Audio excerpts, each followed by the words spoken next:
Olá! Hoje a gente vai mergulhar fundo em um dos capítulos mais fascinantes e, sem dúvida, mais decisivos de toda a literatura profética, o capítulo 7 de Daniel. Pense nesse capítulo não como uma página qualquer, mas como o verdadeiro ponto de virada do livro. É exatamente aqui que a narrativa, que até então focava mais nas histórias de Daniel e seus amigos lá na corte da Babilônia, dá uma guinada e abre espaço para uma série de visões proféticas impressionantes. Visões que vão moldar a teologia tanto judaica quanto cristã para sempre. Muitos estudiosos, e com toda razão, chamam Daniel 7 de o Apocalipse do Antigo Testamento. E por quê? Porque de um jeito muito parecido com o livro de Apocalipse lá no Novo Testamento, ele abre a cortina da história humana e mostra tudo sobre uma ótica completamente diferente. Não é a história contada pelos reis, cheia de propaganda e autoelogio. É uma visão panorâmica da ascensão e queda dos impérios, mas vista diretamente da sala de controle do universo, sabe? Pelos olhos do próprio Deus. Mas antes da gente entrar nos detalhes da visão, vamos pensar juntos numa questão que parece tão atual hoje quanto era na época de Daniel. É só a gente abrir qualquer portal de notícias, rolar o feed das redes sociais, o que a gente vê? Guerras, disputas de poder, manipulação, uma arrogância que assusta, violência. Muitas vezes não bate aquela sensação de que o mundo é governado por forças irracionais, quase animalescas, que estão totalmente fora de controle. Essa impressão de que a história é só uma sequência caótica de eventos, uma luta brutal onde o mais forte sempre devora o mais fraco, isso pode ser bem angustiante. E é exatamente essa angústia, esse sentimento diante do caos, que a visão de Daniel vai confrontar de frente. Ela não nega a realidade da brutalidade, não, mas ela oferece uma perspectiva de cima, uma metanarrativa que mostra que por trás do palco barulhento da história existe um trono, existe um juiz soberano e existe um plano que está se desenrolando de forma perfeita. Para a gente organizar nossa análise e tirar o máximo de profundidade deste capítulo, a gente dividiu nosso percurso em 6 partes. Vamos começar montando o cenário, com o mar caótico, de onde tudo parece surgir, mas já entendendo que existe um controle divino sobre tudo. Depois vamos dissecar a representação dos impérios mundiais como feras. A partir daí, a cena muda radicalmente da terra para o céu, para o trono celestial em juízo, onde verdadeiro poder é revelado. Em seguida, vamos focar no principal vilão da história, a figura enigmática do pequeno chifre. Isso vai nos levar ao clímax de toda a profecia, o domínio eterno do Messias. E por fim, a gente amarra tudo isso com um conceito teológico fundamental para a gente entender o nosso tempo. A ideia de que o reino de Deus é já e ainda não. Preparados? Então vamos lá. Nossa jornada começa bem aqui, na primeira cena da visão de Daniel. Ele diz assim: eu estava olhando numa visão noturna e eis que os 4 ventos do céu agitavam o mar grande. Essa imagem de abertura é a chave para a gente decodificar tudo que vem depois. À primeira vista, o que a gente tem é uma cena de puro caos, de desordem total. Um mar gigantesco, revolto. Só que tem um detalhe crucial que a gente não pode deixar passar. A agitação vem dos ventos do céu. Isso nos mostra desde o comecinho que mesmo na turbulência mais assustadora da história humana, existe uma força soberana, intencional e controlada agindo, orquestrando os eventos. O caos aqui não é autônomo, ele é permitido e dirigido por um propósito maior. E aqui a gente chega num ponto que é absolutamente fundamental para uma interpretação acadêmica séria, que conecta essa visão de Daniel 7 com a profecia lá do capítulo 2. Grandes estudiosos, como Edward Young e Eves Carbaloso, eles apontam que os 2 capítulos descrevem basicamente a mesma sequência de impérios. A grande diferença, e é uma diferença transformadora, está na perspectiva. No capítulo 2, a gente tem o sonho do rei Nabucodonosor, ou seja, a visão humana do poder. É uma estátua imponente feita de ouro, prata, bronze, ferro, uma imagem que exalta a glória, a majestade e o esplendor humano. Mas agora, no capítulo 7, é como se Deus puxasse a cortina e nos mostrasse a realidade por trás da propaganda imperial. E o que ele revela? Que esses mesmos impérios, que pareciam tão gloriosos, são na verdade feras selvagens, violentas, predatórias. A revelação de Deus é progressiva, e aqui ela desmascara a vaidade e a brutalidade que existem no poder humano quando ele se desliga de Deus. Vamos aprofundar um pouco mais esse simbolismo, porque ele é a base de tudo. O Mar Grande, que geograficamente até poderia ser o Mar Mediterrâneo, o centro do mundo antigo, aqui ele ganha um significado muito maior. Ele representa o oceano da própria humanidade, a massa de povos, nações, culturas e línguas em constante agitação, em conflito, em mudança. É desse mar turbulento que os grandes impérios surgem. Mas, e este é o ponto-chave que muda tudo, o mar não se agita sozinho. Os 4 ventos que o movem vêm do céu. O número 4 na simbologia bíblica geralmente aponta para a totalidade da Terra, os 4 cantos do mundo. Portanto, esses ventos do céu simbolizam a intervenção soberana, universal e irresistível de Deus sobre toda a história humana. É Ele quem agita a história. É um ato soberano dele que permite que reinos se levantem e é um ato soberano dele que determina quando eles devem cair. A história, portanto, não é um acidente, ela é dirigida. E olha, essa citação do teólogo Oswaldo Litz ilustra essa diferença de origem de um jeito perfeito. Os reinos deste mundo, as feras, eles vêm de baixo, do mar caótico da humanidade. Eles nascem do conflito, da ambição, da violência, são construídos com sangue e lágrimas, como ele diz. Inevitavelmente, eles afundam de volta nesse mesmo caos que os gerou. São como ondas, sabe? Por mais altas que pareçam, elas sobem, mas depois precisam descer. O destino delas é desaparecer. Já o reino de Deus, que é o grande protagonista que vai surgir no final da visão, tem uma origem radicalmente oposta. Ele não emerge da convulsão humana, da disputa política ou da força militar. Ele desce do alto. A sua origem é celestial, é divina, e é por isso que o seu destino é eterno. Então, para a gente amarrar os pontos dessa primeira sessão, o que estabelecemos até aqui? Primeiro, a história humana, vista aqui de baixo, é um mar caótico. Segundo, e mais importante, a soberania de Deus, simbolizada pelos ventos, está no controle absoluto desse processo. O caos tem um diretor. Terceiro, os impérios deste mundo emergem de baixo dessa agitação humana e são, por natureza, instáveis. E quarto, a perspectiva divina de Daniel 7 desconstrói a imagem gloriosa dos impérios de Daniel 2 e expõe a verdadeira natureza deles, bestial e violenta. Essa é a base teológica sobre a qual toda a visão vai ser construída. Bom, agora que a gente já montou o cenário e pegou a chave de interpretação, vamos mergulhar na visão em si e analisar de perto as 4 feras que saem do mar. E aqui a gente encontra uma verdade teológica profunda e até desconfortável. Quando o poder humano se desliga de Deus, quando ele se acha autônomo, um fim em si mesmo, ele se desumaniza. Ele perde a imagem de Deus e assume a imagem de uma fera. Ele se torna bestial. A visão não está só descrevendo política, ela está fazendo um diagnóstico espiritual do poder caído. A visão descreve uma sucessão histórica muito precisa. Vamos olhar cada fera com calma. Primeiro, surge um leão com asas de águia. Naquela época, o leão, rei dos animais, e a águia, rainha das aves, eram símbolos máximos de poder e velocidade. Essa imagem descreve perfeitamente o império da Babilônia no seu auge. Mas tem um detalhe, as suas asas são arrancadas e ele recebe um coração de homem. Isso é uma alusão clara à humilhação e conversão do rei Nabucodonosor, que a gente lê lá no capítulo 4. Ou seja, o poder da Babilônia foi domado por Deus. Depois vem um urso. O urso é menos majestoso, mas representa uma força bruta, pesada, esmagadora. Este é o Império Medo-Persa. As 3 costelas na boca dele, segundo a interpretação mais comum, representam as 3 grandes conquistas que consolidaram seu poder: o reino da Lídia, o Egito e a própria Babilônia. A terceira fera é um leopardo com 4 asas e 4 cabeças, uma imagem que sugere uma velocidade sobrenatural. Isso representa o Império Grego sobre Alexandre o Grande. A conquista dele foi inacreditavelmente rápida, por isso as 4 asas. E as 4 cabeças apontam para o que aconteceu depois da morte dele. O império foi dividido entre seus 4 generais, Cassandro, Ptolomeu, Lisímaco e Seleuco. E por fim vem a 4ª fera. E essa é tão assustadora que Daniel nem consegue comparar com um animal conhecido. Ela é simplesmente terrível e espantosa.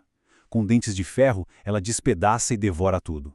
Uma representação inconfundível do Império Romano, cuja eficiência militar e poder de esmagar qualquer oposição eram sem precedentes.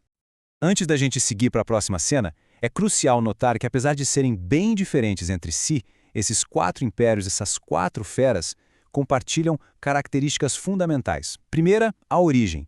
Todas vêm de baixo, do mar caótico da ambição humana. Segunda, a natureza. São, na sua essência, ferozes, predadoras. Terceira, o fim. Todas, sem exceção, estão destinadas à destruição, um fim decretado pelo Tribunal Celestial. E quarta, o tempo. O domínio delas não é eterno. Cada uma tem um período de poder que é limitado e determinado por Deus. Nenhuma fera reina para sempre. Essa é a grande tese da visão até aqui. Recapitulando rapidinho essa sessão então, a gente identificou as 4 feras com os grandes impérios que impactaram a história de Israel: Babilônia, Medo-Pérsia, Grécia e Roma. Vimos como cada detalhe simbólico, as asas, as costelas, as cabeças, tem uma correspondência histórica muito precisa, o que dá uma credibilidade impressionante à profecia. O ponto teológico central é que a perspectiva de Deus revela a brutalidade por trás da fachada de glória do poder humano. E, finalmente, a grande lição. Todos esses reinos, por mais poderosos que pareçam, compartilham uma origem, uma natureza e, o mais importante, um destino comum sobre o juízo de Deus. E é exatamente nesse ponto, enquanto a quarta fera ainda está rugindo na terra, que a visão de Daniel dá uma das viradas de cena mais dramáticas de toda a Bíblia. É como se a câmera profética subisse. Ela se afasta do barulho e do caos do mar e foca na ordem, na serenidade e no poder absoluto da sala do trono celestial. A solução para a desordem da terra não vai ser encontrada na terra, mas no céu. É lá que a verdadeira autoridade reside. As próprias palavras de Daniel marcam essa mudança de foco. Eu continuei olhando. Isso indica que a atenção dele se intensificou. O foco sai da atividade violenta das feras e vai para a estabilidade majestosa do tribunal celestial.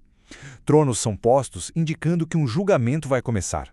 E a figura central, o juiz supremo, a quem Daniel chama de ancião de dias, se assenta. Esse simples ato de se sentar é carregado de significado. Comunica controle total, autoridade inquestionável e o início de um processo que vai determinar o destino dos impérios. O caos da terra finalmente vai ser julgado pela ordem do céu.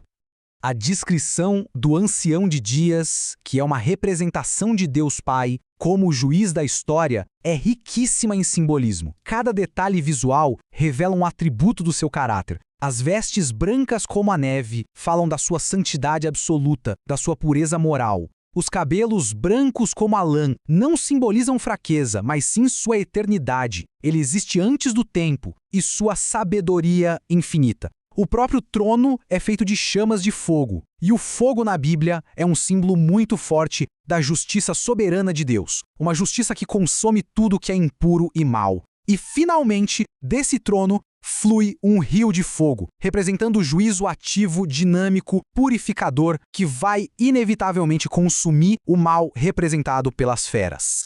Para fechar esta terceira sessão, a mensagem é clara e poderosa. A resposta para o caos da história não está na própria história, mas acima dela. A visão nos força a levantar os olhos da terra para o céu. A figura majestosa do ancião de dias estabelece Deus como juiz soberano. Seus atributos, santidade, eternidade, sabedoria e justiça garantem que seu julgamento será perfeito. Esse tribunal celestial é a nossa garantia de que a arrogância e a injustiça das feras nunca terão a última palavra na história. Agora, com o tribunal celestial já estabelecido em toda a sua glória, a visão volta a sua atenção para a manifestação final e mais concentrada do mal na terra. Da cabeça da quarta fera, a mais terrível, entre os seus 10 chifres, surge uma figura sinistra, o chifre pequeno. Esse personagem se torna o foco principal da segunda metade da visão, representando o auge da rebelião humana, a personificação da arrogância que se levanta diretamente contra Deus. A grande questão é, quem é essa figura? A interpretação teológica histórica o identifica como o anticristo do fim dos tempos. É importante notar que ele é descrito com características pessoais, olhos como os de homem e uma boca que falava com grande arrogância, indicando que se trata de uma pessoa, não apenas de um sistema. Ele surge do contexto do Quarto Império, Roma, e cresce em poder. E essa figura não aparece só em Daniel, né? O Novo Testamento retoma e expande o personagem. O apóstolo João o chama de o mentiroso e a besta. Já o apóstolo Paulo o chama de o homem da iniquidade. As duas características mais marcantes deles são, primeiro, uma arrogância blasfema, falando coisas terríveis contra Deus, e segundo, uma perseguição cruel e implacável aos santos do Altíssimo. E aqui a gente vê o grande paradoxo do poder do anticristo. Do nosso ponto de vista, aqui na Terra, o poder dele parece absoluto. A visão diz que ele faz guerra contra os santos e prevalece contra eles. Ele vai magoar o povo de Deus e, na sua arrogância, vai tentar subverter a ordem de tudo, tentando mudar os tempos e a lei. Ele parece invencível. Mas, da perspectiva do trono celestial, que a gente já viu, a autoridade dele é totalmente limitada e, acima de tudo, temporária. Seu tempo de ação é estritamente demarcado por Deus. Vai chegar um momento exato em que o juiz soberano vai dizer, basta. Seu domínio será arrancado de forma súbita e o fim dele já está decretado, a destruição completa pelo fogo do juízo divino. Depois de testemunhar o auge da arrogância humana no pequeno chifre e seu julgamento certo, Daniel vê o clímax absoluto de toda a visão. Enquanto o tribunal celestial está em sessão, uma nova e gloriosa figura entra em cena. Mas, atenção à origem dele, ele não vem do mar caótico, como as feras. Ele vem com as nuvens do céu. É alguém descrito como filho do homem, a resposta divina, a solução definitiva para o problema das feras. Vamos analisar as características que definem o reino dessa figura messiânica, porque elas contrastam radicalmente com os impérios das feras. Primeiro, sua origem é divina. Ele vem com as nuvens do céu, uma imagem que sempre está associada à glória de Deus em oposição ao mar da humanidade. Segundo, sua autoridade é recebida. Ele não toma o poder à força. O domínio e o reino são dados a ele pelo Ancião de Dias. É uma transferência de autoridade do Pai para o Filho. Terceiro, seu reino é universal. Não é um império imitado, mas todos os povos, nações e homens de todas as línguas o servirão. Quarto, seu reino é eterno. Diferente dos impérios que sobem e caem, seu domínio é um domínio eterno que não passará. E quinto, seu reino é invencível, jamais será destruído. E o mais fascinante é que Filho do Homem se tornou o título que o próprio Jesus mais usou para se referir a si mesmo nos Evangelhos, conectando seu ministério diretamente a essa coroação profética aqui em Daniel 7. E a gente chega na nossa última sessão, que é fundamental para a gente aplicar essa visão grandiosa à nossa realidade. Uma pergunta pode surgir agora. Se o Filho do Homem já recebeu o reino, por que a gente ainda vê tanto caos e injustiça no mundo? A resposta está num conceito teológico crucial, conhecido como a tensão do já e ainda não. Teólogos como Anthony Hoekema usaram essa estrutura para explicar a dinâmica do reino de Deus. Vamos olhar para essa linha do tempo para entender melhor. No passado, com a primeira vinda de Cristo, sua vida, morte e ressurreição, o reino de Deus foi inaugurado. Ele já chegou. A vitória sobre o mal foi garantida na cruz. Agora, no presente, a gente vive na era da igreja. É um período em que o reino está presente e ativo, mas em tensão constante com os sistemas deste mundo, com as sombras das feras que ainda atuam. E por fim, no futuro, teremos a segunda vinda de Cristo. É nesse momento que o reino, que ainda não se manifestou em sua plenitude, será finalmente consumado. O Filho do Homem vai voltar em glória para reinar de forma visível e incontestável. A gente vive, portanto, entre o já da vitória garantida e o ainda não da consumação final. E assim, a gente conclui nossa jornada pelo capítulo 7 de Daniel. A narrativa da visão é, em essência, a história da história, contada da perspectiva da eternidade. É uma jornada que nos move do mar ao trono. Começa com a imagem assustadora de um mar em fúria, com a desordem dos poderes humanos, e termina com a imagem sublime de um trono estabelecido em glória. Começa com o som ameaçador de feras rugindo e termina com a visão gloriosa do Filho do Homem sendo coroado e reinando para sempre. Essa é a certeza fundamental que sustenta a esperança no meio da turbulência do mundo. O caos tem limites, a injustiça tem um prazo de validade e o Filho do Homem tem, e sempre terá, a palavra final. E essa visão nos deixa com uma pergunta fundamental para hoje. Se a gente aceita essa premissa central de que o trono de Deus governa soberanamente sobre o caos do nosso mundo, sobre as feras políticas e sociais, como isso deveria impactar a nossa maneira de ler o noticiário, como isso molda a nossa perspectiva sobre a ascensão e queda de poderes, sobre a injustiça que a gente vê e sobre a esperança que a gente cultiva. Essa antiga visão oferece uma lente poderosa para interpretar não apenas o passado, mas o nosso presente e, acima de tudo, o nosso futuro. Sugiro que continuem aprofundando os estudos sobre este tema, porque ele é a espinha dorsal de uma compreensão robusta da história da redenção. Obrigado por nos acompanhar nesta análise.